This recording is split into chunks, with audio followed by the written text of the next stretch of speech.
Border की संगलाख चट्टानों के पीछे बने एक आरजी केबिन में बैठे कैप्टन आहत ने जब लड़ते हाथों से सैटेलाइट फोन का नंबर घुमाया तो उसके चेहरे पर थकन के बावजूद एक मुस्कुराहट थी, क्योंकि इसे मालूम था कि दूसरी तरफ से उसकी माँ की ममता भरी आवाज सुनाई देगी, जो उसके दिल का बोझ हल्का कर देगी। हेलो, अस्सलाम वालेकुम अम्मी जान, कैसे हैं आप? और घर में सब कैसे हैं?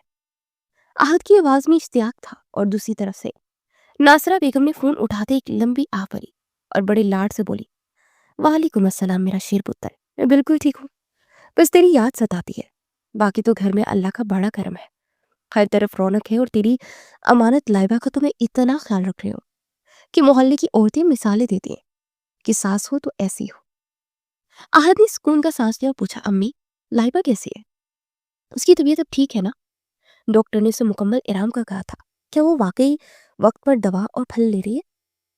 नासरा बेगम ने किचन में बर्तन धोती लाइबा की तरफ एक गसीली नजर डाली और फिर फोन में बड़े शीरी आवाज में बोली, अरे बेटा, तुम फिक्र क्यों करते हो?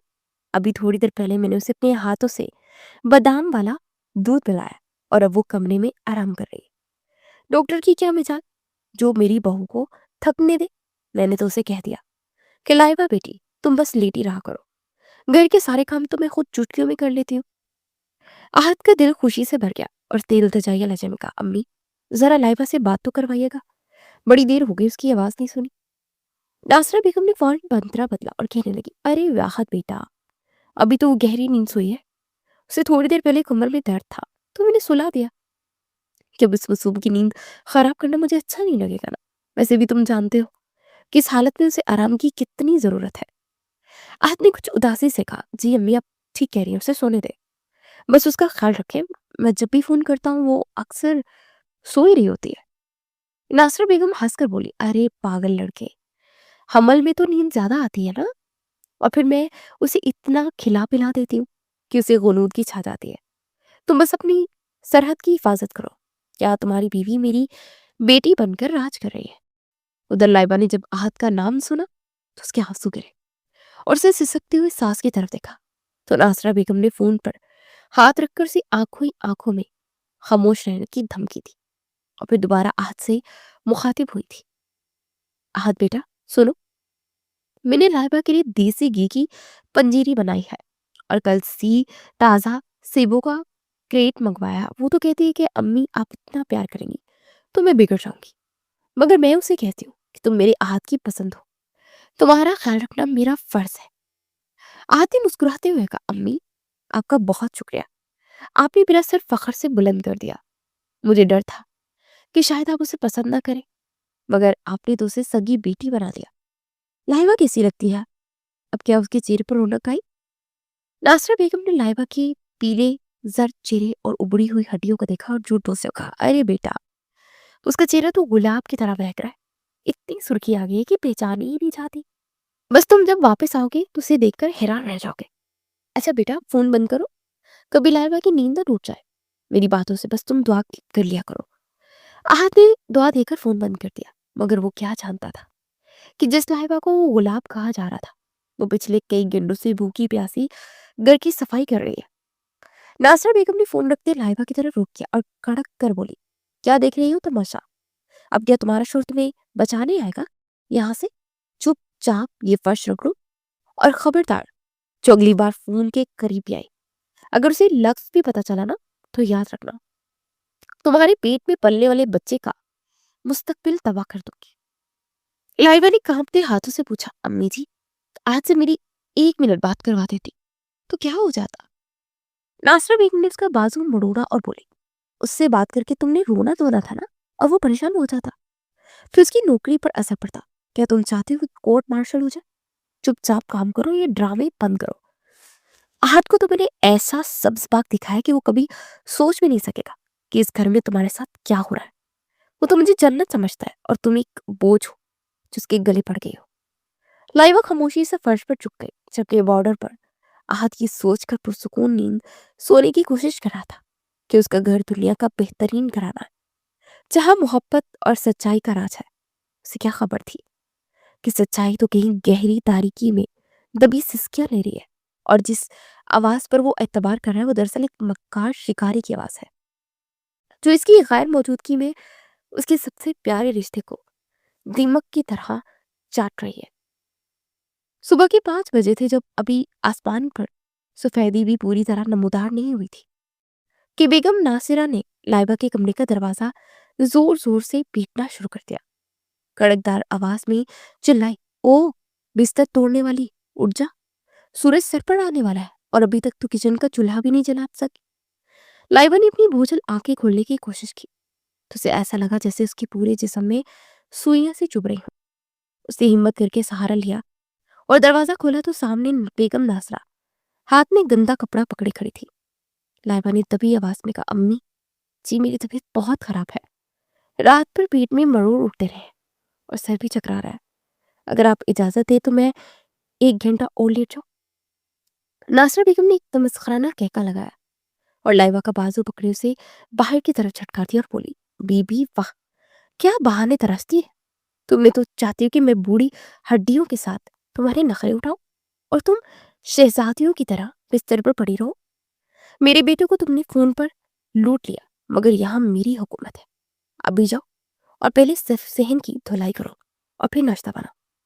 لائبہ نے نلکی کے پاس جاتے دیوار کا سہارا لیا اور نکاہت سے بولی، امی جی ڈاکٹر نے کہا تھا کہ آخری مہینوں میں مجھے بھاری کام نہیں کرنا چاہیے ورنہ بچے کو نقصان پہنچ سکتا ہے، اب پلیز مجھے کسی ڈاکٹر کو دکھا دے، مجھ سے کھڑا بھی نہیں ہوا جا رہا۔ ناصرہ بیگم نے پاس پڑا ایک پرانا پیالہ اٹھایا اور اس میں کچھ کالی سی چیز ڈال کر لائبہ کے سامنے پٹک دی اور بولی، یہ ڈاکٹر کے پاس جانے کے لیے ڈرامے میرے سامنے نہ کیا کرو، یہ جوائن اور کالی مرچ کا قہوہ اسے پیو اور چپ چاپ کام پر لگ جاؤ۔ میری ماں نے تو ہمیں کبھی ڈاکٹر کی شکل بھی نہیں دکھائی تھی، ہم نے کھیتوں میں ہم کام کیا کرتے تھے، بچے چنے تھے، اور تم ہو کہ ایک ایک قدم اٹھاتے نخرے دکھاتے ہو۔ لائبہ نے جب وہ کڑوا قہوہ پینے کی کوشش کی تو اسے اکائی آنے لگی اور وہ وہیں زمین پر بیٹھ کر ہانپنے لگی۔ ناصرہ بیگم نے اسے ہمدردی دکھانے کے بجائے پیر سے ٹھوکر ماری اور بولی، یہ جو تم زمین پر بیٹھ کر تماشا کر رہے ہو نا، اس سے بہتر ہے کہ جا کر کپڑوں والی بالٹی اٹھاؤ اور اوپر چھت پر جا کر پھیلا دو۔ لائبہ نے لڑتی آواز میں کہا، امی جی وہ بالٹی بہت بھاری ہے، میں سیڑھیاں نہیں چڑھ پاؤں گی، میرا دم گھٹتا ہے۔ ناصرہ بیگم نے غصے سے اس کے بال پکڑے اور مزید اس کے چہرے کے قریب لا کر بولی، اگر کام نہیں کرنا تو پھر روٹی کی بھی امید نہ رکھنا، یاد ہے نا کل رات میں تم نے ایک پیاز کے ساتھ آدھی روٹی کھائی تھی، اگر آج پورے گھر کی صفائی نہ ہوئی تو میں آہت کو فون کر کے کہوں گی کہ تمہاری بیوی بہت بدتمیز ہو گئی ہے اور میرا کہنا ہی نہیں مانتی۔ لائبہ کی آنکھوں سے آنسو بہنے نکلے اور وہ ٹوٹے ہوئے لہجے میں بولی، امی جی آپ ایسا کیوں کہہ رہی ہیں، آہت تو آپ پر اتنا بھروسہ کرتا ہے، کیا آپ کو اللہ کا خوف نہیں آتا؟ ناصرہ بیگم نے ہنس کر جواب دیا، اللہ کا خوف تو تب ہو جب میں کچھ غلط کر رہی ہوں، میں تو تمہیں سوگر بنا رہی ہوں نا تاکہ تم میرے بیٹے کا گھر سنبھال سکو۔ اب باتیں بند کرو اور جا کر وہ کپڑے پھیلاؤ ورنہ آج کا ناشتہ بھی نہیں ملے گا۔ لائبہ نے بوجھل قدموں سے وہ بھاری بالٹی اٹھائی تو اس کے پیٹ میں ایک شدید ٹھیس اٹھی تھی مگر وہ خاموشی سے سیڑھیاں چڑھنے لگی۔ اسے بار بار آہت کی وہ باتیں یاد آ رہی تھی کہ لائبہ میری ماں تمہیں بہت خیال رکھیں گی، تم بس ان کا احترام کرنا۔ اسے محسوس ہو رہا تھا کہ ایک ایسی قید خانے میں ہے جہاں دیواریں بھی خاموش ہے اور اس کا محافظ کہیں دور سرحد پر اپنی ماں کی جھوٹی باتوں پر یقین کیے بیٹھا ہے۔ ناصرہ بیگم نیچے کھڑی اسے مسلسل ہدایت دے رہی تھی کہ دیکھنا صابن کا ایک داغ بھی نہ رہے اور ہر کونا چمکنا چاہیے ورنہ میں تمہارے کمرے کا پنکھا بند کروا دوں گی۔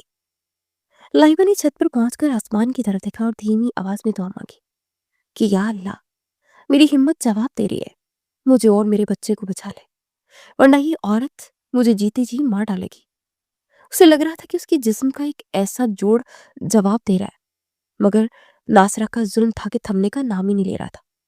وہ بار بار نیچے سے آواز لگاتی کہ لائبہ ابھی تک ناشتہ کیوں نہیں بنا، کیا تم چاہتی ہو کہ میں بھوکی رہوں؟ لائبہ کپڑے پھیلانے کے بعد جب نیچے آنے کی کوشش کی تو اس کا سر چکرایا اور وہ سیڑھیوں سے کے جنگلے کو تھام کر وہیں بیٹھ گئی اور اس کی ہمت اب بالکل ختم ہو گئی تھی مگر ناصرہ بیگم کی کڑوی باتیں اب بھی اس کے کانوں میں گونج رہی تھی جو اسے ایک مشین سے زیادہ کچھ نہیں سمجھتی تھی۔ شام کے سائے گہرے ہو رہے تھے اور گھر میں ایک عجیب سی منحوس خاموشی چھائی تھی۔ जब आहत ने बगैर किसी इत्तला के गिर के सदर दरवाजे पर दस्तक दी। नासरा बेगम उस वक्त लाइबा को वर्ची खाने के फर्श पर बिठाकर उसे जली हुई रोटी के टुकड़े दिखाकर डांट रही थी कि दोबारा सालन में नमक ज्यादा हुआ तो तुम्हें मैं तुम्हारा सर इस चूल्हे में दे दूंगी। मगर जैसे ही आहत की मखसूस दस्तक उनके कानों में पड़ी, उनके चेहरे की रंगत एकदम बदली और वो गुस्से की जगह एक मसनूई ममता ने ले ली। उन्होंने बिजली की सी तेजी से लाइबा का बाजू पकड़कर उसे उठाया और खिसमसाते हुए लहजे में बोली, अरे मेरी लाडली बहू, तुम यहाँ फर्श पर क्यों बैठी हो? चलो उठो, जल्दी से अपने कमरे में जाओ और ये मैला दुपट्टा बदलो। देखो तो तुम्हारा रंग कितना पीला हो रहा है। मैं अभी तुम्हारे लिए ताजा ताजा जूस निकालती हूँ। लाइबा जो सास की इस अचानक तब्दीली पर हक्का बक्का थी, अभी कुछ बोलने लगी थी कि नासरा बेगम ने उसे जबरदस्ती कमरे की तरफ धकेला। सामने आहत को वर्दी में देखकर वो खुशी से नहाल होने का ड्रामा करने लगी और जोर से चलाई, अरे मेरा शेर पुत्र आ गया। देखो लाइबा, आहत आ गया है। मैं कहती थी ना कि मेरा बेटा हमें सरप्राइज देगा। आहत ने माँ के पैरों को छुए और मुस्कुराते पूछा, अम्मी जान कैसी हैं आप? और लाइबा कहाँ है? फोन पर तो आप कहती है कि वो चलने फिरने से खासे है। नासरा बेगम ने आहत का हाथ थामकर उसे अंदर लाते बुलंद आवाज में कहा, अरे बेटा, वो तो तुम्हारे इंतजार में घुल गई है। मैंने उसे अभी अभी जबरदस्ती लेटने का कहा था क्योंकि उसे थोड़ी कमजोरी महसूस हो रही थी। आहत जब लाइबा के कमरे में दाखिल हुआ तो लाइबा बिस्तर पर गुमसुम बैठी थी। उसका चेहरा जर्द था और आंखों के गिर्द स्याह हल्के साफ दिखाई दे रहे थे। आहत ने मोहब्बत से उसका हाथ थामा और पूछा, लाइबा तुम ठीक हो ना? और ये तुम्हारी रंगत ऐसी क्यों हो रही है? क्या तुम खाना ठीक से नहीं खा रही हो? लाइबा ने एक नजर कमरे के दरवाजे पर डाली जहां नासरा बेगम कान लगाए खड़ी थी। उसे बमुश्किल अपने आंसू रोके और मदम आवाज में बोली, जी आहत मैं ठीक हूँ, बस थोड़ी थकन हो जाती है ना। अम्मी जी मेरा बहुत ख्याल रखती है। आहत को लाइबा के लहजे में वो पहले वाली चहकार नजर ही ना आई। उसने गौर से लाइबा की कलाइयों को देखा जो सूख कर कांटा हो चुकी थी। इसी दौरान नासरा बेगम हाथ में दूध का गिलास लेकर अंदर दाखिल हुई। अरे, बड़े प्यार से बोली, लाइबा बेटी ये लो, अपना जाफरान वाला दूध पियो। देखो आहत के सामने पियो ताकि उसे तसल्ली हो जाए कि मैं तुम्हें कोई कमी नहीं होने दे रही। लाइबा ने कपकपाते हाथों से वो गिलास पकड़ा जिसकी बू से अबकाइयां दिला रही थी, मगर सास की आंखों में छुपी धमकी ने उसे पीने पर मजबूर कर दिया। आहत ने माँ को देखकर कहा, अम्मी अब वाकई कमाल है, मैं तो सरहद पर नाहक परेशान हो रहा था, मगर लाइबा कुछ खामोश क्यों है? क्या मुझसे कोई नाराजगी है या कोई और बात है जो तुम छुपा रही हो? लाइबा ने आहत की आंखों में देखा और उसके लब हिले थे कि नासरा बेगम बीच में बोल पड़ी, अरे आहत बेटा, अब इसे बोलने में भी थकन होती है। डॉक्टर ने कहा कि ज्यादा बातें ना करे, बस आराम करे। तुम जाओ, हाथ मुंह धो लो, मैं तुम्हारे लिए देसी मुर्गी का सालन बनाया है और लाइबा के लिए तो मैंने अलग से यखनी तैयार की है। आहत किचन की तरफ बढ़ा तो सिवा सत में बर्तनों का ढेर नजर आया जो भी थोड़ी देर पहले लाइबा धो रही थी। उसने सोचा कि अगर अम्मी अकेली घर संभाल रही है तो ये बर्तन अब तक क्यों पड़े हैं? उसे शक की एक लहर ने बेचैन कर दिया। जब वो दोबारा लाइबा के पास आया और तन्हाई में पूछा, लाइबा सच बताओ, क्या कोई मसला है? तुम्हारी आंखें क्यों सूजी हुई है? क्या तुम रोती रही हो? लाइबा ने आहत का हाथ सख्ती से पकड़ा और चाहा कि सब कह दे कि आहत मुझे यहाँ से ले जाओ, मुझे भूखा रखा गया, मुझे जलील किया जाता है। मगर ऐन उसी वक्त नासरा बेगम की आवाज गूंजी, लाइबा बेटी जरा देखना, वो तुम्हारी दवाई की अलमारी की चाबी कहाँ है? लाइबा ने फौरन अपना हाथ छुड़ा लिया और डर कर बोली, जी अम्मी मैं आती हूँ। आहत ने महसूस किया कि लाइबा उससे नजरें चुरा रही है और उसके हर जुमले के पीछे खौफ छुपा है। उसे अपनी माँ के ड्रामे पर शक होने लगा क्योंकि नासरा बेगम जरूरत से ज्यादा मेहरबान पड़ रही थी। आहत ने तय किया कि अब वो चंद दिन यहीं काम करेगा और अपनी आंखों से देखेगा कि उसकी गैर मौजूदगी में इस घर की हकीकत क्या है। उसे लग रहा था कि लाइबा की खामोशी में कोई बहुत बड़ा तूफान छुपा है जिसे वो अपनी माँ के एहतराम में देख नहीं पा रहा। मगर लाइबा के कपकपाते होंठ और बार बार दरवाजे की तरफ देखना उसे पुकार पुकार कर कह रहा था कि यहाँ सब वैसा नहीं है जैसा उसे बताया जा रहा है। आहत ने दिल में कहा, अगर मेरी माँ मुझसे झूठ बोल रही है तो ये मेरी जिंदगी का सबसे बड़ा दुख होगा। मगर इसे अब सच्चाई तक पहुंचना ही था क्योंकि लाइबा की हालत किसी भी बड़े हादसे की वजह से उसकी तरफ इशारा कर रही थी। रात की स्याही जब घर के दरो दीवार पर छा गई तो आहत ने दबे कदमों से अपने कमरे का दरवाजा अंदर से बंद किया और लाइबा के करीब बिस्तर पर बैठ गया, जो दीवार की तरफ रुक के साकित बैठी थी। उसने नहायत नरमी से लाइबा के कंधों से उसे थाम रखा था और सरगोशी में पूछा, लाइबा मेरी तरफ देखो, क्या हम दोनों के दरमियान कोई तीसरा दीवार बन गया है? तुम मुझसे नजरें क्यों चुरा रही हो? क्या तुम मेरी वापसी की खुशी तुम्हें नहीं हुई क्या? या सरहद पर बैठे मुझसे कोई ऐसी गलती हो गई है जिसकी सजा तुम मुझे इस खामोशी की सूरत में दे रही हो? लाइबा के वजूद में एक थरथराहट सी पैदा हुई। उसने करवट बदली तो उसकी आंखें पानी से लबरेज थी, मगर लबों पर जैसे किसी ने खौफ की मोहर लगा दी थी। वो कुछ कहने ही लगी थी कि अचानक कमरे के बाहर से नासरा बेगम की खांसने की आवाज आई और साथ ही उनकी ऊंची आवाज भी सुनाई दी कि लाइबा बेटी, वो आहत को ज्यादा तक न करना, वो बेचारा थका हारा है। और हाँ, वो तुम्हारे कमर में दर्द वाली दवाई तो मैं अलमारी में रखना ही भूल गई, सुबह याद दिलाना। आहत ने गहरा सांस लिया और अपनी माँ की इस दखल अंदाजी पर थोड़ी कोफत महसूस की। उसने दोबारा लाइबा का हाथ थामकर दबाव डाला और कहा, लाइबा अम्मी तो चली गई, अब बताओ क्या बात है? तुम इतनी सहमी हुई क्यों हो? क्या अम्मी ने तुम्हें कुछ कहा है या घर में कोई परेशानी है? तुम तो ऐसी नहीं थी, तुम्हारे खतूत तुम्हारी बातें तो खत्म ही नहीं होती थी। अब ऐसा क्या हो गया है कि तुम मुझे अजनबियों की तरह देख रही हो? लाइबा ने आहत की आंखों में झांका तो उसे वहां अपने लिए बेपनाह मोहब्बत फिक्र दिखाई दी। उसका दिल चाहा कि वो आहत के सीने से लगकर फूट फूट कर रो पड़े और उसे बताए कि आहत, तुम्हारी माँ ने मुझे जीते जी मार दिया। वो जो तुमने दूध का गिलास देखा था, वो सिर्फ तुम्हारे सामने था। तुम्हारे पीछे मुझे बासी रोटी भी गिन कर मिलती थी। मगर जैसे ही उसने बोलने के लिए मुंह खोला, उसे सास की वो धमकी याद आ गई कि अगर तुमने आहत का सुकून बर्बाद किया तो उसे मैं तुम्हारे खिलाफ ऐसा भड़काऊंगी कि वो तुम्हें तलाक देकर घर से निकाल देगा और तुम इस हालत में कहाँ जाओगी? लाइबा ने झुरझुरी ली और अपना हाथ छुड़ाते हुए सर तैसे हुए बोली, आहत ऐसा कुछ भी नहीं है जैसा आप सोच रहे हैं। बस मेरी तबीयत थोड़ी बोझल रहती है और शायद अब मेरा दिल किसी भी से बात करने को नहीं चाहता और बार बार सवाल करके मुझे परेशान ना करें। आहत को लाइबा का ये रूखापन एक ताज़ियाने की तरह लगा। उसे गुस्से और दुख के मिले जुले जज्बात से कहा, लाइबा तुम क्या कह रही हो? मैं तुम्हारा शौहर हूँ, तुम्हारी तकलीफ बांटना मेरा हक है। क्या तुम्हें मेरी फिक्र का अंदाजा नहीं? या फिर वाकई अम्मी जैसा अम्मी कह रही है कि तुम अब बदल गई हो और तुम्हें हर बात पर गुस्सा आता है? लाइबा ने कड़वा खून भरकर कहा, हाँ शायद मैं बदल गई हूँ, शायद अब मुझे सुकून से सोना है। प्लीज आप लाइट बंद कर दें, मुझे सर में दर्द है। आहत साकित रह गया। उसे यकीन नहीं आ रहा था कि ये वही लाइबा है जो उसकी एक झलक देखने के लिए खेलटू इंतजार करती थी। उसे लगा शायद लाइबा उससे नाराज है क्योंकि उसके मुश्किल वक्त में उसके पास नहीं था। उसने सोचा कि शायद वो हामला होने की वजह से उसके मिजाज में चिड़चिड़ापन आ गया, मगर उसका दिल ये मानने को तैयार ही नहीं था क्योंकि लाइबा की आंखों में नाराजगी नहीं बल्कि एक गहरा कर्व और इल्तिजाइया रंग था, जिसे उसे कुछ इशारे में समझाना चाह रही हो। मगर आहत की मर्दाना अदा और माँ पर अंधे एतमाद ने उसे इन इशारों को समझने ना दिया। उसे बिस्तर की दूसरी तरफ रुक गया और सोचने लगा कि क्या वाकई मोहब्बत इतनी जल्दी दम तोड़ देती है?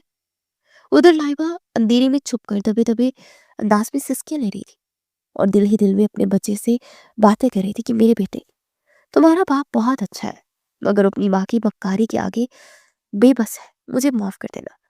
मैं तुम्हारे बाप को सच नहीं बता पा रही क्योंकि मैं उसे खोना नहीं चाहती। आहत को नींद नहीं आ रही थी और लाइबा की सांसों की तरतीब से समझ रहा था कि वो जाग रही है। उसने एक बार फिर कोशिश की और कहा, लाइबा अगर तुम मुझसे किसी बात पर खफा हो तो साफ कह दो, मैं तुम्हारे पाँव पकड़ने को भी तैयार हूं। बस ये खामोशी खत्म कर दो, ये मुझे मार देगी। लाइबा ने तकिए में मुंह छुपाकर जवाब दिया, आहत खुदा का वास्ता है, सो जाए, मुझे कोई बात नहीं करनी। आहत का सब्र जवाब दे गया। वो बिस्तर से उठा और गुस्से में कमरे से बाहर निकल गया। उसे लगा कि लाइबा अब वो लाइबा नहीं रही जिसे उसने मोहब्बत की थी। उसकी जहन में वसवसे सर उठाने लगे कि कहीं माँ ठीक तो नहीं कहती, किसी ज्यादा सर पर न चढ़ाओ। आज जहन में टहलने लगा। जहाँ सर्दी अरूज पर थी मगर उसके अंदर की आग उसे ठंडक महसूस होने नहीं दे रही थी। वो जितना लाइबा के करीब जाना चाहता था, लाइबा उतना ही दूर भाग रही थी।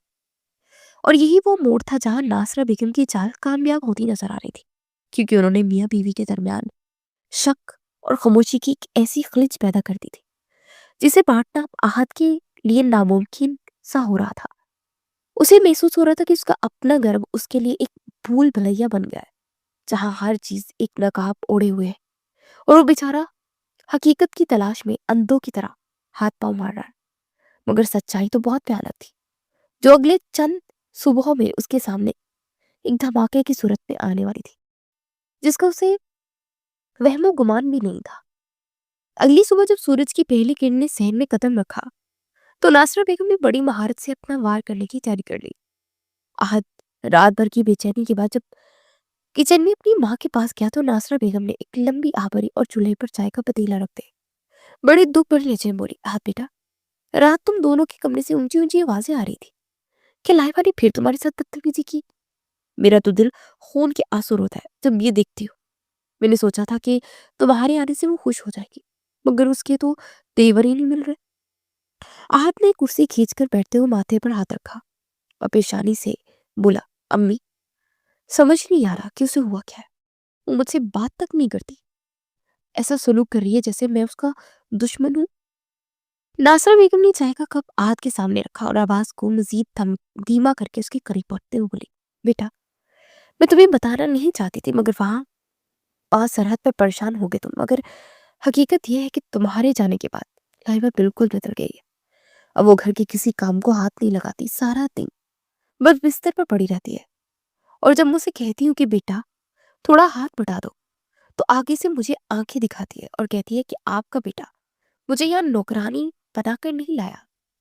احد نے حیرت سے اپنی ماں کی طرف دیکھا اور پوچھا، کیا لائبہ نے آپ سے ایسا کہا؟ امی، وہ تو بہت لحاظ کرنے والی ہے۔ ناصرہ بیگم نے آنکھوں میں مصنوعی آنسو لاتے ہوئے کہا، ارے بیٹا، یہ سب صرف تمہارے سامنے ہے، اس کا ڈھونگ ہے۔ جیسے ہی تم فون بند کرتے ہو اس کا اصل روپ سامنے آ جاتا ہے۔ سارا دن فون ہاتھ میں ہوتا ہے اور نہ جانے کس کس سے باتیں کرتی رہتی ہے۔ میں نے ایک بار پوچھا کہ بہو، اتنا فون کیوں استعمال کرتی ہو؟ تو کہنے لگی کہ میری اپنی زندگی ہے، آپ مخیل نہ کریں۔ اور احد کا پارا یکدم ہائی ہو گیا۔ اس نے میز پر ہاتھ مارتے ہوئے کہا، فون پر لگی رہتی ہے، مگر امی اس کے پاس فون ہے ہی نہیں، وہ تو خراب ہو گیا تھا۔ ناصرہ بیگم نے ہونٹ چبایا اور فوراً بات سنبھالتے بولی، ارے بیٹا، وہی جو تم نے اپنا پرانا فون یہاں چھوڑا تھا نا، شاید اس نے تم سے چھپ کر رکھا ہو، ایک ہی چھپا دیا ہو۔ میں نے اسے کئی بار رات کے ہی ہنستے ہوئے باتیں کرتے سنا۔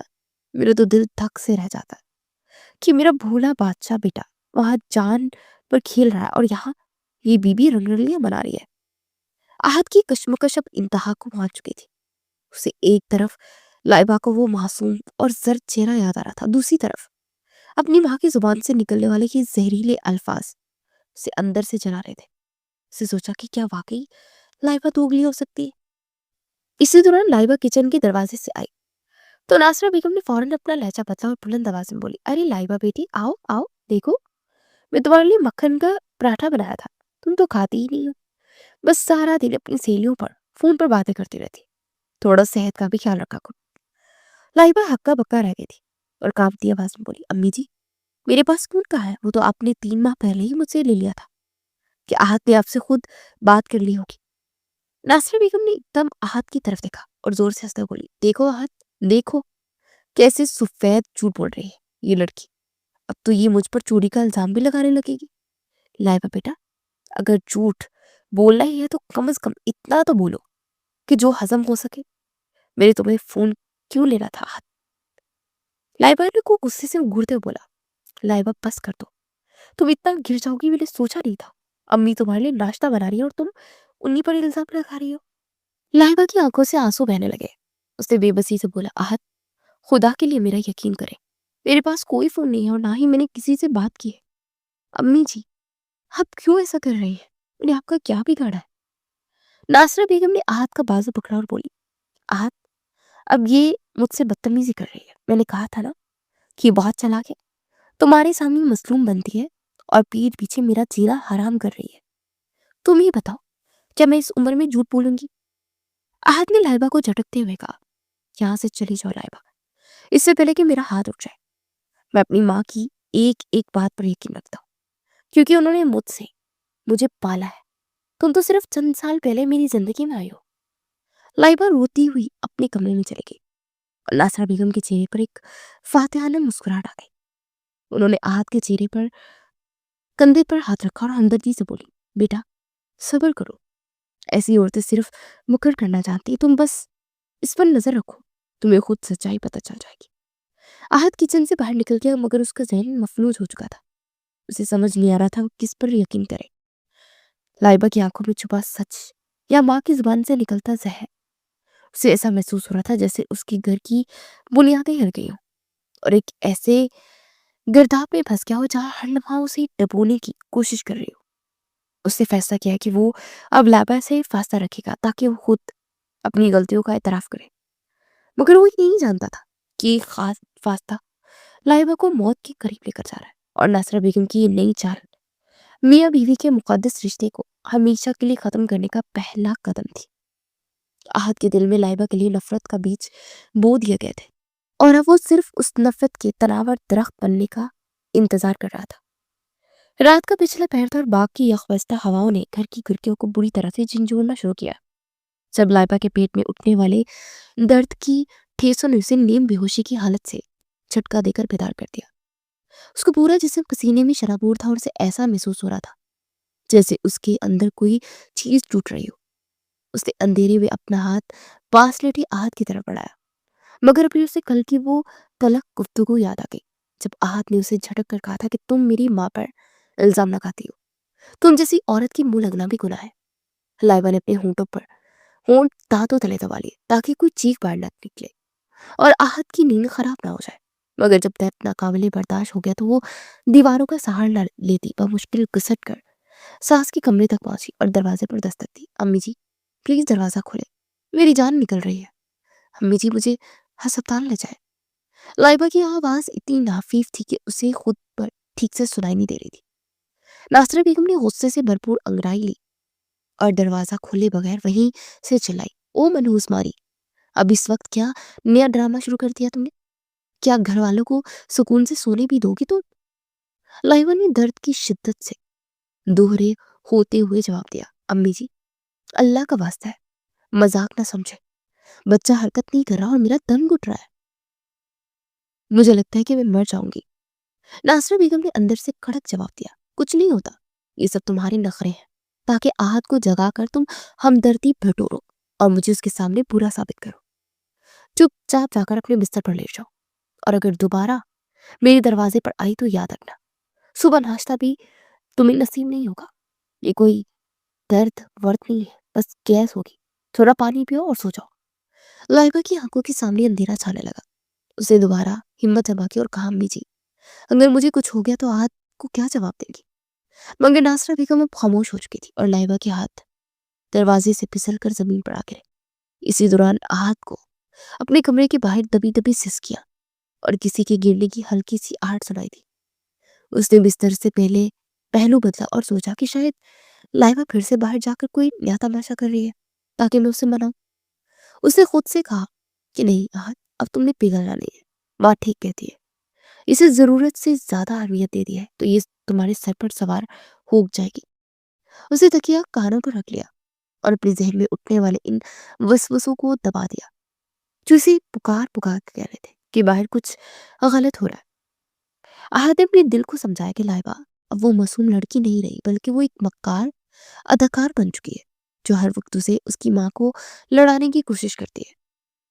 باہر صحن میں لائبہ بے بسی سے ٹھنڈے فرش پر پڑی تڑپ رہی تھی اور اس کے لبوں سے نکلی آخری فریاد بھی ساس کے کمرے کے بند لکڑی سے ٹکرا کر واپس آ گئی تھی اور اسے اپنا دم گھٹتا ہوا محسوس ہو رہا تھا اور وہ بار بار اپنے پیٹ کو تھام کر کہہ رہی تھی کہ میرا بچے ہمت نہ ہارنا، تمہارا باپ بھی جاگ جائے گا اور ہمیں بچا لے گا. مگر آہت کے کمرے کا دروازہ بند رہا اور ناصرہ بیگم کی خراٹوں کی آواز فضا میں گونجتی رہی چونکہ اس بات کا ثبوت تھی کہ اس گھر میں انسانیت دم توڑ چکی ہے.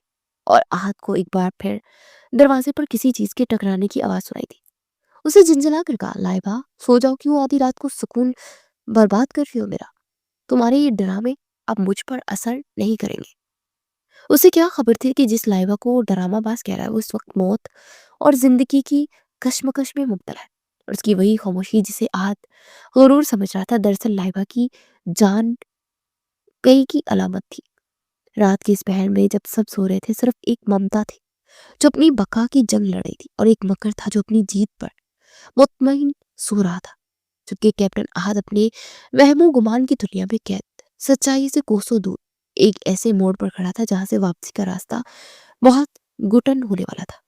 لائبہ کے ہاتھ پاؤں ٹھنڈے پڑنے لگے اور اس نے ہانپتے ہوئے اپنے ہاتھوں اپنی آنکھوں کو بند کر لیا، کیونکہ اسے اب کسی سے کوئی امید باقی نہیں رہی تھی، اور یہی وہ وقت تھا جب وہ گھر کی خاموشی کسی بڑے طوفان کی نوید سنا رہی تھی، جو اگلے صبح آہت کی زندگی کو تہبالہ کرنے والا تھا۔ اس کی ماں کی بنائی ہوئی جھوٹی جنت اب بکھرنے کے قریب تھی، مگر اس کی قیمت بہت بھاری ہونے والی تھی، جس کا آہت نے کبھی تصور بھی نہیں کیا تھا۔ رات کو سناٹا اب جکڑ لینے والی خاموشی میں بدل چکا تھا، اور آہت کے سینے میں بے چینی کی ایک عجیب سی لہر اٹھ رہی تھی، جس نے اسے بستر پر پہلو بدلنے پر مجبور کر دیا تھا۔ اسے پیاس کی شدت محسوس ہوئی تو اس نے سوچا کہ شاید ٹھنڈا پانی پینے سے اس کے دماغ میں لگی آگ کچھ کم ہو جائے گی۔ وہ بستر سے اٹھا اور اندھیرے میں ٹٹولتا ہوا کمرے سے باہر نکلا۔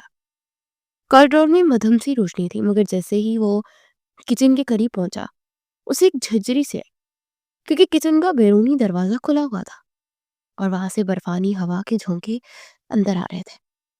احد نے دل میں سوچا، امی تو کہتی تھی کہ لائبہ سو رہی ہے، تو پھر کچن کا دروازہ اس وقت کھلا کیوں ہے؟ وہ جیسے ہی کچن کے اندر داخل ہوا، اس کی حالت میں جیسے کانٹے چپ گئے۔ سامنے کا منظر دیکھ کر اس کے ہاتھوں سے پانی کا گلاس چھوٹ کر چکنا چور ہو گیا۔ لائبہ کچن کے گندے اور ٹھنڈے فرش پر بے ہوش پڑی تھی، اور اس کا آدھا جسم باہر صحن کی طرف تھا، جہاں اب بھی برتنوں کا ڈھیر ادھورا پڑا تھا اور صابن والا پانی اس کے گرد جمع ہو کر جم چکا تھا۔ آہت کے پیروں تلے سے زمین نکل گئی۔ وہ دیوانہ وار آگے بڑھا اور لائبہ کا سر اپنی گود میں رکھا۔ لائبہ، لائبہ آنکھیں کھولو، یہ کیا مذاق ہے؟ تم یہاں کیا کر رہی ہو؟ آہت نے اس کے چہرے کو تھپتھپایا، مگر لائبہ کا جسم برف سے زیادہ ٹھنڈا ہو چکا تھا۔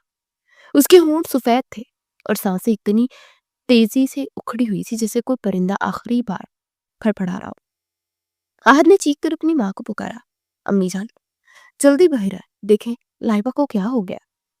ناصرہ بیگم جو شاید جاگ ہی رہی تھی، ہڑبڑا کر باہر آئے اور منظر دیکھ کر ایک لمحے کو ٹھٹکی، مگر فوراً ہی اپنے اعصاب پر قابو پاتے ہوئے بولی، ارے آہت بیٹا، تم کیوں پریشان ہو رہے ہو؟ میں نے کہا تھا نا، یہ لڑکی بہت ضدی ہے۔ میں نے اسے منع کیا تھا کہ رات کو باورچی خانے میں نہ جانا، مگر یہ شاید چپکے سے کچھ کھانے آئی ہوگی اور اسے چکر آ گیا ہوگا۔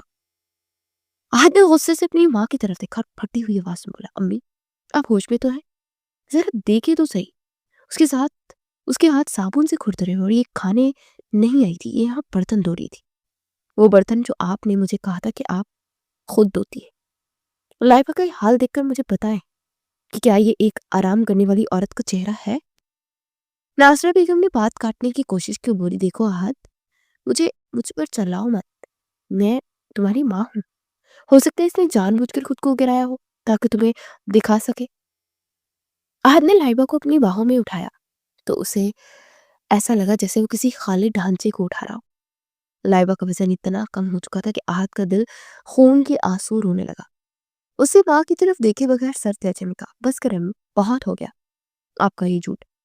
لائبہ کی یہ حالت ایک دن میں نہیں ہوئی، اسے مہینوں سے بھوکا رکھا گیا ہے، اسے اس حالت میں مزدوری پر لگایا گیا۔ آپ تو کہتی تھی کہ وہ شہزادیوں کی طرح رہتے ہیں، کہ شہزادیاں کچن کے فرش پر بے ہوش ملتی ہیں؟ لائبہ نے ہلکی سی آنکھ کھولی اور آہت کے کپڑوں کو اپنے کمزور ہاتھوں میں مٹھی میں بھر لیا اور بہت مدھم آواز میں بولی، آہت مجھے بچا، میرا بچہ حرکت نہیں کر رہا ہے۔ امی جی نے کہا تھا اگر میں نے یہ دیج کے صاف نہیں کیے تو مجھے کمرے میں نہیں جانے دیں گی، مجھے بہت ٹھنڈ لگ رہی ہے۔ آہت یہ سن کر اس کی آنکھوں سے آنسو نکل آئے۔ اس نے لائبہ کو سنبھالا اور گاڑی کی چابی اٹھائی۔ ناصرہ بیگم نے آگے بڑھ کر اس کا راستہ روکنا چاہا اور بولی، آہت میری بات سنو، یہ سب اس کا مکڑ ہے، تم اسے ہسپتال لے جا کر پیسے ضائع مت کرو، میں اسے ابھی گھر کا بنا ہوا جو شانہ پلاتی ہوں، یہ ٹھیک ہو جائے گی۔ آہت نے ایک جھٹکے سے اپنی ماں کا ہاتھ پرے کیا اور دہاڑ کر بولا، امی ہٹ جائے میرے راستے سے، خدا کا واسطہ ہے اب اپنی زبان اب آپ بند رکھیں۔ آپ کی اس ممتا نے میری زندگی برباد کر دی، میں سرحد پر دشمنوں کی گولیاں سہنے کے لیے تیار تھا، मगर मुझे क्या मालूम था कि मेरे घर के अंदर ही एक ऐसा ऐसा जल्लाद बैठा है जो मेरी माँ और मेरी बच्ची और मेरी बीवी का कातिल बनता जा रहा है। आहत लाइबा को लेकर गाड़ी की तरफ बढ़ा और पीछे नासरा बेगम खड़ी बुड़बुड़ाती रही कि देखो कैसे जुई का गुलाम बन गया। मेरी एक नहीं सुन रहा। मगर आहत को अब कुछ सुनाई नहीं दे रहा था। उसे सिर्फ लाइबा की वो उखड़ी सांसें सुनाई दे रही थी जिसे मलामत कर रही थी कि कैप्टन आहत, तुम सरहद तो जीत गए मगर अपना घर हार गए। उसे याद आ रहा था कि कैसे अपनी माँ की हर बात पर आमीन कहता था और लाइबा की खामोशी को उसका गरूर समझता रहा। उसे एहसास हुआ कि वो कितना बड़ा गुनाहगार है जिसने एक मासूम जान को उस जहन्नुम में अकेला छोड़ दिया था। गाड़ी स्टार्ट करते आहत ने लाइबा के माथे पर हाथ रखा जो अब भी आग की तरह तप रहा था। उसने दिल में अहद किया कि अगर आज लाइबा को कुछ हो गया तो वो कभी खुद को और अपनी माँ को माफ नहीं करेगा। उस सड़क पर गाड़ी नहीं बल्कि अपनी जिंदगी की आखिरी उम्मीद दोहरा रहा था, जबकि लाइबा नींद बेहोशी में सिर्फ एक ही लफ्ज दोहरा रही थी, क्या आहत, मुझे माफ कर देना, मैं तुम्हारी खिदमत ना कर सकी। अहमद आहत का जी चाह रहा था कि वो अपना सर श्रिंग पर मार दे, क्योंकि इसे पता चल चुका था कि उसकी माँ की बताई हुई जन्नत दरअसल एक भयानक दोजख थी जिसका ईंधन उसकी अपनी मोहब्बत बन रही थी। वो बार बार लाइबा से कह रहा था कि लाइबा आगे खोदो, देखो मैं आ गया, अब कोई तुम्हें हाथ भी नहीं लगाएगा, अब तुम्हें कोई बर्तन नहीं धोने पड़ेंगे। मगर लाइबा की गर्दन एक तरफ टलक गई और आहत की चीखों ने रात के सुनाटे को चीर दिया। उसे लग रहा था कि इस वक्त उसके हाथों से वो रेत की तरह फिसल रहा है और वो सच्चाई जिसे पहले नजर आनी चाहिए थी एक भयानक डरावने ख्वाब की तरह उसके सामने खड़ी थी, जिसका अंजाम शायद बहुत अबरनाक होने वाला था। अस्पताल की इमरजेंसी लाइट्स की जर्द रोशनी में आहत पागलों की तरह स्ट्रेचर्स के साथ भाग रहा था और उसकी कमीज पर लाइबा के ठंडे पसीने की मिट्टी के निशान लग रहे थे। जैसे ही डॉक्टर ने लाइबा को मुआयने के लिए अंदर भेजा, आहत बाहर बरामदे में सिर थाम कर बैठ गया। उसका पूरा वजूद लरज रहा था और उसे बार बार अपनी माँ की वो आवाज सुनाई दे रही थी कि वो तो शहजादियों की तरह रहती है। तकरीबन आधे घंटे बाद लेडी डॉक्टर कमरे से बाहर निकली। उनके चेहरे पर शदीद गुस्सा और नाकारी थी। आहत फौरन खड़ा हुआ और लपक कर उनके करीब पहुंचा। डॉक्टर साहिबा, मेरी बीवी कैसी है, क्या वो ठीक है, बच्चा सलामत है ना? डॉक्टर ने अपनी ऐनक उतार कर जेब में डाली और आहत को सर से पांव तक ऐसी नजरों से देखा जो मलामत से बड़ी थी। आप उस औरत की शौहर हैं? उन्होंने खुश लहजे में पूछा। आहत ने बेचैनी से सर हिलाया तो डॉक्टर ने एक लंबी आह भरी और बुलंद आवाज में कहना शुरू किया, शर्म आनी चाहिए आपको। आपकी पर्सनालिटी तो बताती है कि आप मुल्क की हिफाजत करते हैं, मगर क्या अपनी बीवी की हिफाजत करना आपके फ्राइज में शामिल नहीं था? ये औरत जिसे आप यहाँ लाए हैं ये मरीजा नहीं है, ये एक लाश है जिसे जिंदा रहने के लिए जरा बराबर भी सहारा नहीं दिया गया। आहत का हलक खुश्क हो गया। उसने हकलाते हुए पूछा, डॉक्टर आप क्या कह रही हैं? मेरी माँ तो कहती थी कि उसे बेहतरीन खाना और दूध पिलाती है। डॉक्टर ने तल्खी से हंसते हुए कहा, कैसा खाना और कैसा दूध जनाब? उस औरत के जिस्म में खून का एक कतरा तक नहीं है।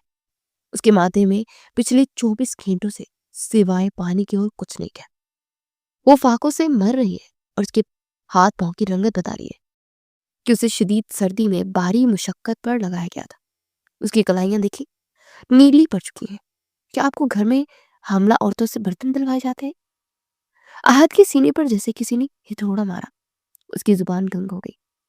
डॉक्टर ने बात जारी रखते हुए कहा, उसकी कमर की हड्डी पर निशाना था, जैसे उसे किसी सख्त जगह पर लिटाया गया हो या उसे जमीन पर बैठकर काम करने पर मजबूर किया गया हो। आपको मालूम भी है कि वो किस अजियत से गुजर रही है? उसकी हालत इतनी नाजुक है कि अपने बच्चे को दूध पिलाने की भी काबिल नहीं रहेगी, क्योंकि उसके अपने जिस्म में जान नहीं है। वो बार बार बेहोशी में एक ही लफ्ज दोहरा रही थी कि मुझे बर्तन धोने दे वरना अम्मी नाश्ता नहीं देंगी। आहत की आंखों से जब्त के बंधन टूट गए और फिर वो वही दीवार का सहारा लेकर बैठ गया। डॉक्टर ने करीब आकर थोड़ी नरमी मगर दो टोक लहजे में कहा, कैप्टन साहब, ये मेडिकल केस नहीं है, ये एक मुजरिमाना गफलत है। अगर इस औरत को आज यहाँ ना लाया जाता तो कल सुबह तक आप 2 जनाजे उठा रहे होते। उसके जिस्म में विटामिन और आयरन की इतनी कमी है कि उसका बच्चा पेट में ही दम तोड़ने वाला था। हमने उसे ड्रिप लगा दी है, मगर उसे दवाओं से ज्यादा खुराक और मोहब्बत की जरूरत है, जो शायद आपके घर में उसे कभी नहीं मिली। आहत ने रोंदी हुई आवाज में कहा, डॉक्टर, मेरी माँ तो मुझे रोज फोन पर कहती थी कि लाइबा बहुत खुश है। डॉक्टर ने उसके कंधे पर हाथ रखा और सर्द लहजे में बोली, माएँ हमेशा सच्ची नहीं होती और शौहर हमेशा बेदार नहीं होते। आपने अपनी आंखों की बजाय अपनी माँ के अल्फाज पर यकीन किया और यही आपकी सबसे बड़ी गलती थी। अभी जाकर उसके लिए फोन का इंतजाम करें और अगर हो सके तो अपने जमीर से पूछें कि क्या आप इस जुल्म के बराबर के शरीक नहीं थे। आज अस्पताल के कॉरिडोर में अकेला रह गया। उसे महसूस हो रहा था कि उसकी दुनिया एक पल में उजड़ गई है। उसे याद है कि कैसे उसने लाइबा को झिड़का था जब वो खामोश रहती थी। उसे याद है कि कैसे उसने उसे ड्रामाबाज कहा था जब वो दर्द से तड़प रही थी। उसे लगा कि वो कितना बड़ा गुनाहगार है जिसने एक मासूम लड़की की जिंदगी उन शाकारियों के हवाले कर दी थी जिन्होंने उसे बोटी बोटी करके खा लिया था। आहत के दिल में अपनी माँ के लिए एक ऐसी नफरत पैदा हुई जिसने ममता के हर तस्वुर को जला कर रख दिया। उसे समझ आ गया कि जो सच्चाई से सरहद पर छुपाई रहती थी वो अब एक ऐसी हकीकत बनकर सामने आई है जिसका सामना करना उसके लिए अब नामुमकिन था। उसने फैसला किया कि अब वो मजीद खामोश नहीं रहेगी और लाइबा के हर आंसू का हिसाब उन लोगों से लेगा जिन्होंने उसके घर को कब्रिस्तान बना दिया था।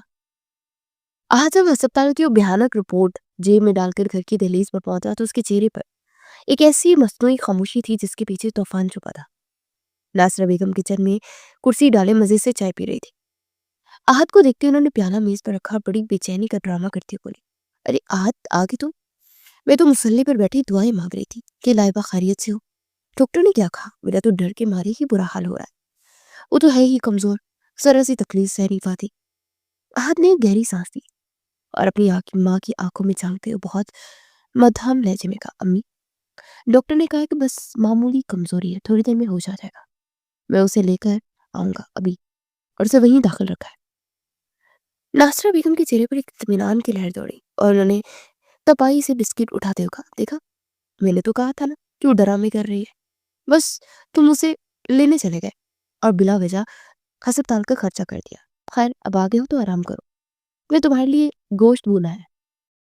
आहत ने मुस्कुराने की नाकाम कोशिश की और कहा, जी अम्मी, अब ठीक कहती है, शायद मैं भी ज्यादा जज्बाती हो गया था।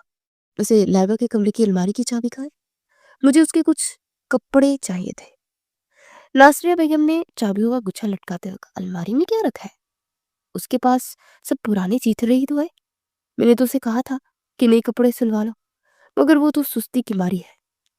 आहत चाबी लेकर कमरे में गया तो उसने देखा कि वहां लाइबा की अलमारी में उसके वो कीमती सूट जो आहत ने खुद खरीदे थे गायब थे और वहां सिर्फ चंद पोसीदा जोड़े पड़े थे। वो बाहर आया तो नासरा बेगम किचन में बड़बड़ा रही थी कि अब ये मुसीबत घर आएगी तो फिर नखरे दिखाएगी। आहत किचन के दरवाजे पर जाकर खड़ा हो गया और बोला, अम्मी, लाइबा को वो रेशमी जोड़े कहाँ गए जो मैं पिछली ईद पर लाया था? नासरा बेगम ने हड़बड़ा कर जवाब दिया, अरे वो तो मैंने खुद ही किसी को दे दिए, कहती थी मुझे पसंद नहीं। तुम इन बातों को छोड़ो, ये बताओ कि अब तुम कितने दिन की छुट्टी करो? आहत ने अपनी माँ के हाथ देखे जो बड़ी सफाई से सालन की बोटियां लग कर रहे थे और बोला, अम्मी, मैं सोच रहा हूँ कि अब मैं लाइबा को अपने साथ ही बॉर्डर पर ले जाऊं, वहां का मौसम उसे रास आ जाएगा। नासिर बेगम ने फौरन हाथ रोका और ऊंची आवाज में बोली, तौबा करो आहत, वहां जंग के मैदान में उसे ले जाओगे? वो तो यहाँ एक गिलास पानी खुद दे उठाती है, वहां तुम्हारा जीना हराम करेगी। उसे यही रहने दो, मैं हूं ना उसकी देखभाल के लिए। आहत ने दिल में सोचा कि माँ, आप ही है उसे खत्म करने के लिए, मगर जुबान से सिर्फ इतना कहा, जी अम्मी। आपकी बात में वजन है। इसी दौरान नासिरा बेगम का फोन बजा, दूसरी तरफ अपनी किसी रिश्तेदार से बात करने लगी और हर हाथ दीवार की ओट में खड़ा उनकी गुफ्तगू सुनने का लगा। नासिरा बेगम हंसकर कह रही थी कि हाँ आपा, आहत आ गया है, लाइबा को अस्पताल छोड़ा है, चलो अच्छा है, कुछ दिन सुकून रहेगा, वरना उसका मनहूस चेहरा देखकर तो मेरा खाना हजम ही नहीं होता था। आहत ने उसे बहुत सर चढ़ा रखा है। अब मैंने आहत के कान भर दिए कि वो किसी और से फोन पर बातें करती है। अब देखना, वो खुद ही उसे तलाक देकर निकालेगा। आहत का फोन खून खौलने लगा। उसका जी चाह के वहीं जाकर अपनी माँ का गिरेबान पकड़ ली, मगर उसने खुद को रोका क्योंकि इसे अभी वो आखिरी बार देखना था जो लाइबा के वापस आने पर करने वाली थी। नासरा बेगम फोन रख कर पलटी तो आहत सामने खड़ा था। उन्होंने घबरा कर पूछा, तुम यहाँ क्या कर रहे हो? आहत ने कहा, कुछ नहीं अम्मी, बस देख रहा था कि आप कितना थक जाती है। मेरे लिए? नासरा बेगम ने फातिया अन्नाना अंदाज में कहा, मैं तो थकती ही तुम्हारे लिए बेटा, बस अल्लाह तुम्हें हदायत दे कि तुम इस मक्कार औरत को पहचान सको। आहत ने सर झुकाकर कहा, जी अम्मी, बहुत जल्द मैं उसे पहचान लूंगा और इस घर का फैसला भी कर दूंगा। वो अपने कमरे में चला गया जहां लाइबा की खुशबू अभी तक बाकी थी। उसे एहसास हुआ कि कितने बड़े सांप के साथ जिंदगी गुजारा है जो ममता का लबादा ओढ़े हुए था। उसने फोन निकाल कर अस्पताल कॉल की और नर्स से कहा, लाइबा को अभी डिस्चार्ज ना करे, मैं कल सुबह उसे लेने आऊंगा। वो चाहता था कि आज की रात वो उस घर में गुजार कर नासरा बेगम के हर उस झूठ को रिकॉर्ड करे जो लाइबा की अदम मौजूदगी में उससे बोल रही थी। रात भर नासरा बेगम आहत के पास बैठकर लाइबा की बुराइयां करती रही कि वो कैसे चोरियां करती है, कैसे पड़ोसियों से बातें करती है। आहत चुपचाप सुनता रहा।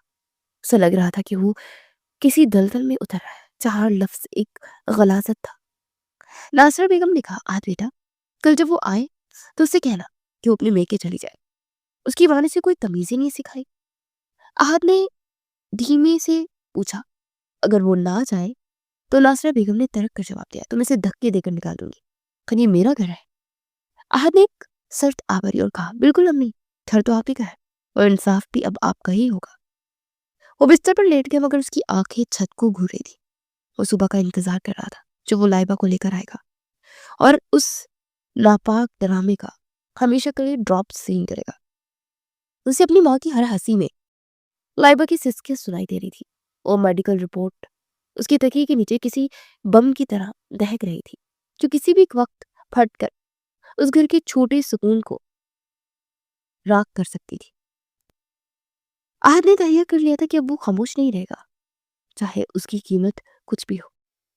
अगली सुबह जब आहद अस्पताल से लाइबा को लेकर घर पहुंचा तो लाइबा के चेहरे पर खौफ की लहरें साफ दिखाई दे रही थी। वो बार बार आहद का हाथ थामकर सरगोशी में कहती कि आहद, प्लीज मुझे यहाँ मत छोड़े, मुझे डर लग रहा है। अम्मी जी बहुत गुस्से में होंगी। आहद ने बहुत जब्त से काम लेते हुए लाइबा को कमरे में लिटाया और प्यार से उसके सिर पर हाथ रखकर कहा, लाइबा तुम बस आराम करो, मैं यही हूं, कोई तुम्हें कुछ नहीं कहेगा। वो लाइबा को लुटाकर बाहर निकला तो नासरा बेगम किचन से बरामद हुई और माथे पर त्योरी चढ़ाकर बोली, अरे आ गई है बीबी, अभी तो मैंने सोचा था कि कुछ दिन और सुकून से गुजारेंगे। आहत देखो, मैं तो पहले ही कह रहा था कि इसकी नखरी अब मैं नहीं उठाऊंगी। आहत ने खामोशी से अपना मोबाइल निकाला और कमरे के पर्दे के पीछे छुप कर रिकॉर्डिंग ऑन कर दी। नासरा बेगम समझी कि आहत बाहर चला गया तो गुस्से में तिल मिलाती हुई लाइबा के कमरे में दाखिल हुई और लाइबा का कंबल खींच कर से बेड से नीचे उतारने की कोशिश करने लगी और जोर से चिल्लाई, ओए उठ ड्रामेबाज औरत, आहत के सामने तो तुमने बड़े तमाशे लगाए थे कि तुम बेहोश हो गई हो। अब उठ और जाकर वो ढेरों कपड़े दो जो इतने दिन से ही पड़े हैं, और खबर था जो आहत को एक लफ्ज भी कहा, वरना मैं उसे कहूंगी कि तुमने अस्पताल में किसी गैर मर्द से बात की है। मैं तुम्हारा किरदार ऐसा दागदार करूंगी कि वो तुम्हें अपनी जूती की नोक पर रखेगा। लाहिबा रोते उनकी पाँव में गिर गई और बोली, अम्मी जी खुदा के लिए मुझ पर रहम करें। डॉक्टर ने कहा कि मैं बहुत कमजोर हूँ, मेरा बच्चा खतरे में है, मैं अभी बर्तन नहीं धो सकती। नासरा बेगम ने उसे जोर से धक्का दिया और बोली, बच्चा मरता है तो मर जाए, मुझे तो वैसे भी तुम्हारी औलाद नहीं चाहिए। मैं तो चाहती कि तुम इस घर से बस दफा हो जाओ ताकि मैं आहत की शादी अपनी भांजी से कर सकूं। तुम तो एक बोझ हो जो मेरे बेटे के गले पड़ गई हो। अभी आहत बाहर गया है, उसके आने से पहले किचन साफ हो जाना चाहिए, वरना आज रात तुम्हें सहन में सोना पड़ेगा। आहत जो पर्दे के पीछे खड़ा ये सब सुन रहा था, उसका खून खौल उठा और वो एकदम से सामने आया और गर्ज कर बोला, बस करें अम्मी जी, बहुत हो गया आपका ये काला खेल। नासरा बेगम आहत को देखकर साकित रह गई, उनके चेहरे पर रंगत उड़ गई और वो हकलाते हुए बोली, आहत बेटा तुम तुम यहाँ कब आए? मैं तो उसे प्यार से समझा रही थी कि बेटा थोड़ा चला फिरा करो। आहत ने अपना मोबाइल उनके सामने किया और सर तहजे में कहा, मैं सब रिकॉर्ड कर चुका हूँ, आपकी वो ममता भी और वो जहर भी जो आप मेरी गैर मौजूदगी में उगलती रही है। आप तो कहती थी कि लाइबा आपकी बेटी है, क्या माओ के ऐसे रूप भी होते? आपने मेरे बच्चे की موت کی تمنا کی، آپ نے اس معصوم پر وہ بہتان لگائے جو کوئی دشمن بھی نہ لگائے۔ ناصرہ بیگم نے رونے کا ڈرامہ شروع کیا اور بولی، آہت تم اپنی ماں پر ایک پرائی عورت کے لیے شک کر رہے ہو؟ میں نے تمہیں پالا ہے۔ آہت نے ان کی بات کاٹ کر کہا، آپ نے مجھے پالا ہے مگر آج آپ نے میرے اندر کے بیٹے کو مار دیا ہے۔ میں نے ڈاکٹر کی رپورٹ بھی دیکھ لی اور اب آپ کا یہ چہرہ بھی دیکھ لیا ہے۔ اب اس گھر میں آپ کا کوئی حکم نہیں چلے گا۔ لائبہ اٹھو، ہم اسی وقت یہاں سے جا رہے ہیں۔ لائبہ نے حیرت اور خوشی کی میرے جلے تاثرات سے آہت کو دیکھا۔ ناصرہ بیگم چلانے لگی کہ آہت تم اس منحوس کے ساتھ گئے تو میرا مرا ہوا منہ دیکھو گے۔ آہت نے مڑ کر دیکھا اور کہا، امی جی مرا ہوا منہ تو آپ نے لائبہ کا دیکھنا چاہا تھا، میں تو اپنی زندگی بچا رہا تھا۔ اس گھر سے بہتر وہ بارڈر کی چٹانیں جہاں کم از کم پیٹ پیچھے چھرا تو نہیں کونپا جاتا۔ آہت نے لائبہ کا سامان ایک چھوٹے سے بیگ میں ڈالا اور اسے سہارا دے کر گاڑی میں بٹھایا۔ ناصرہ بیگم صحن میں کھڑی بددعائیں دیتی رہی مگر آہت کے کان اب پتھر کے ہو چکے تھے۔ وہ لائبہ کو لے کر چھوٹے مگر صاف ستھرے کرائے کے گھر میں منتقل ہو گیا جہاں سکون ہی سکون تھا۔ کچھ ہفتوں بعد جب لائبہ کی رنگت واپس آنے لگی اور وہ بہتر محسوس کرنے لگی تو ایک شام آہت اس کے پاس بیٹھا، اس کا ہاتھ تھام کر رو پڑا، لائبہ مجھے معاف کر دینا، میں کتنا اندھا تھا، میں نے اپنی ماں کی جھوٹ کو سچ مانا اور تمہیں اس جہنم میں اکیلا چھوڑ دیا۔ لائبہ نے اس کے آنسو پونچھے اور مسکرا کر کہا، اور اب سب ٹھیک ہے، آپ کو پتہ چل گیا، یہی میرے لیے کافی ہے۔ آہت نے تہیہ کیا کہ وہ لائبہ کو کبھی کسی دکھ کا سایہ نہیں چھونے دے گا اور در ناصرہ بیگم اس بڑے بنگلے میں بالکل اکیلی رہ گئی۔ ان کی وہ بھانجی جس کے خواب وہ دیکھ رہی تھی، اس نے بھی ان سے ناتا توڑ دیا کیونکہ آہت نے اسے پیسے دینا بند کر دیے تھے۔ اب ناصرہ بیگم خود کچن میں برتن دھوتی تھی اور جب ان کی کمر میں درد ہوتا تو انہیں لائبہ کی وہ سسکیاں یاد آتی جن پر وہ کہہ لگاتی تھی۔ اب وہ ہر فون کال پر آہت کا انتظار کرتی تھی مگر آہت اب فون نہیں کرتا تھا کیونکہ اس کے پاس اب ایک خوبصورت زندگی اور ایک تندرست بچہ تھا۔ کہانی کا اختتام اس سبق پر ہوا کہ ظلم چاہے کتنا ہی طاقتور کیوں نہ، ایک دن سچائی کے سامنے ڈھیر ہو جاتا ہے اور اپنوں کے لوادے میں چھپے دشمن کبھی سکون کی نیند نہیں سو پاتے۔ لائبہ خوش تھی کیونکہ اسے اس کی محبت کا قرض مل چکا تھا اور آہت ایک ذمہ دار شوہر بن کر اپنی نئی دنیا بسا چکا تھا۔